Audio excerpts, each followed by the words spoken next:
Have England broken their World Cup curse? Well, their fans certainly seem to think so. There were scenes of jubilation last night when the Three Lions won their first ever World Cup penalty shootout, while sending Colombia home and England into the quarterfinals. They'll play Sweden on Saturday after the Scandinavians beat Switzerland 1-0.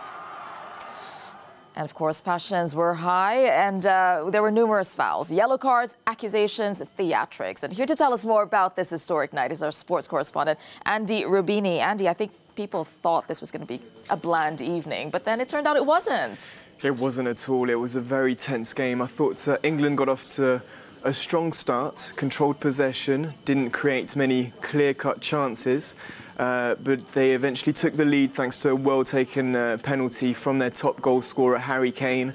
And then I thought the national team coach, Gareth Southgate, he's had a great start to the tournament, but yesterday maybe tried to be a little too defensive, which doesn't probably suit the English style that well. Brought in a player called Eric Dyer instead of Dele Alli, so more defensive. And instead of shoring up the England defence, this kind of invited the Colombian bloc higher up the pitch. They created more chances, eventually got an equaliser in the dying moments of the game, brought the match to extra time and then penalties. The whole world probably thought that England would lose because that's what they do.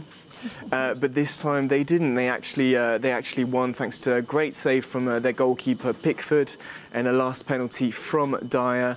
This is actually the first time that England win on penalties yes, at a indeed. World It was Cup. Another one of those shocks, but this time a good one for England fans at least, exactly. right? But then they're going to be playing Sweden next. Sweden in the next round, exactly. Sweden actually edged out Switzerland 1-0. I was thinking of ways to best describe this game. I'm actually going to come up with something. I can't believe I'm even saying that, as I tend to cringe when other pundits say it. But it was a game of two halves. I know it's so cliche to say this, but it was, especially for one player, Emil Forsberg.